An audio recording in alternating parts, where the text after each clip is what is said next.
Salam dostlar, hər vaxtınız xeyir. Sizi salamlayıram Həkəri bulvarından, Laçın rayon ərazisindən, bizim gözəl Qarabağdan.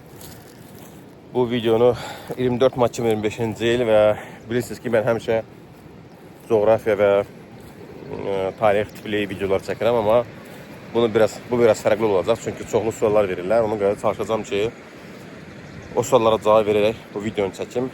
Deməli, Mart ayıdır. Yəni deyirsiniz ki, bu Qarabağ niyə yaşıllıqdır? Yaşıllıq da əslində qalsa, iri yarpaqlı meşələri, iri yarpaqlı ağacları, həmişə yaşıl ağacları nəzərə almasaq, Qarabağ bu zona, yəni dağlıq zonada olduğuna görə bura yeni ayılır, belə deyim, qışdan, qış yuxusundan. Ona görə də hələ ki, bax bu ağaclar, buradakı ağaclar yaşıllaşmayıb. Ümumiyyətlə, bura mənim ikinci səfərimdir və buranın necə yaşıl olduğunu görmüşəm. Laçına yox, Şuşaya gəlmişdim. Deməli, sual verirlər ki, video ehtimal ki uzun olacaq, ona görə indidən üzr istəyirəm. Sual verirlər ki, necə getmək olar Qarabağa? Çox asan, çox asan. Yəqin ki, pandemiya dövründə siz icazə alırdınız və Sima və yaxud deyirlər, bir portalda adım var, yoxsa yoxdur. Bu portal ödəniksizdir. Yolumuz Qarabağa adlı sayt var, ehtimal ki, buraya yazacağım indi. Yolumuz Qarabağa adlı sayt var, ora girirsən, Sima varsa 3 dəqiqə vaxt alır. Hara gedəcəksən, orada qeyd edirsən, vaxtı qeyd edirsən və şəxsi nəqliyyat vasitəsilə gedəcəksənsə, onu da qeyd edirsən. Necə deyirlər, vəsiyo. Bitdi yəni. SMS gəlir, təsdiq gəlir, yəni 3 dəqiqə vaxt alır buna gəlmək. Heç bir ödəniş də eləmirsən. Gəldiyimiz yol ərzində postlar olur.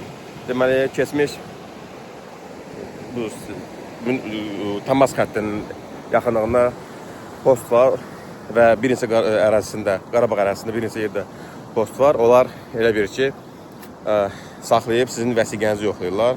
Polislər yetər qədər gülərüzdür, mehribandır, sizə heç bir şey demir. Əgər problem yaratmırsa, onlar sizə problem yaratmırlar. Heç də pul istəmədilər bizdən. Sadəcə maşın nömrəsinə baxdı, nəqliyyat dövlət nömrə nişanına baxdı.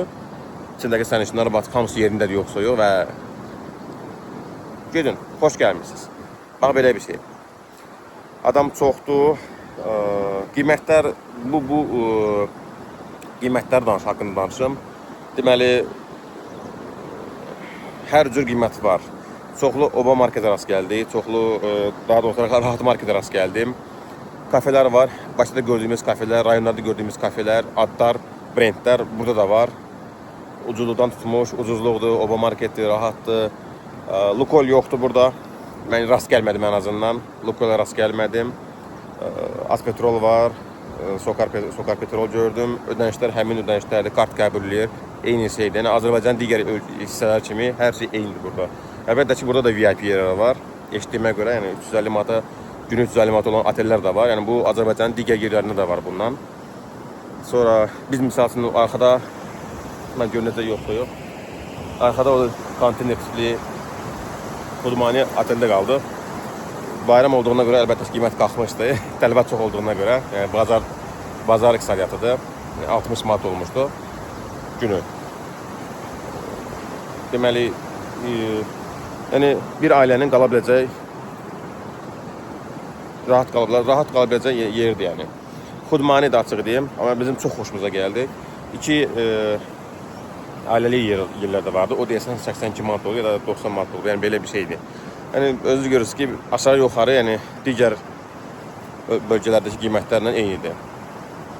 Sonra restoranlar da elə eyni şeydir demək olar ki, yəni azca qiyməti fərqini biraz baha baxdım. Məsələn, kebab 1 manat baha idi deyəsən, amma dəyərdi ona, çünki dadlı idi. Yəni ətin bura gəlməyi bilirsiniz ki, biraz uzun yol gətirir. Qolum yoruldu. Davam edək.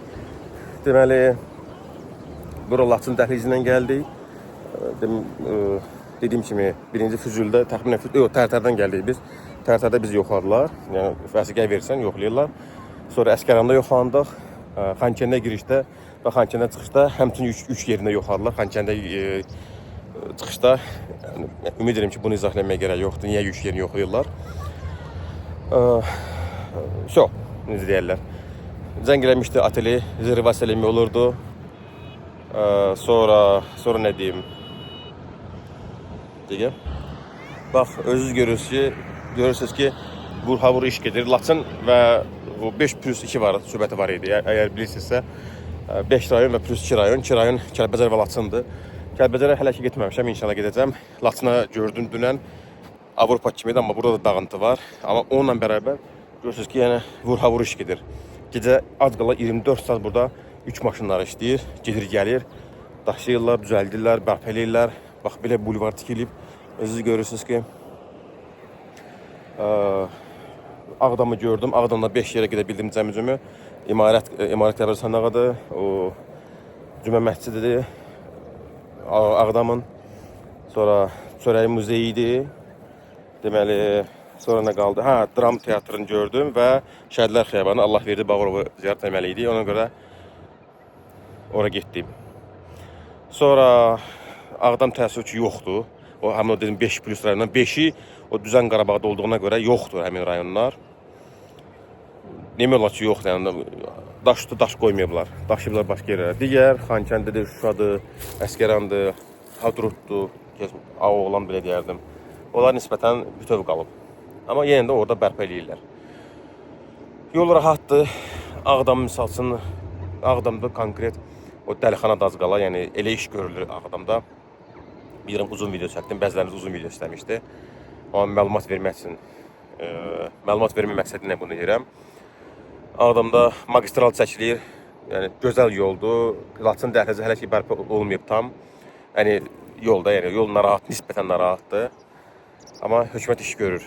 Yeni yollar çəkilir, tunellər arası gəldi, tunellər çəkilir ki, rahat hərəkəti təmin edə bilsinlər. Ən az yolları bərpa eləməyə çox vaxt gedəcək.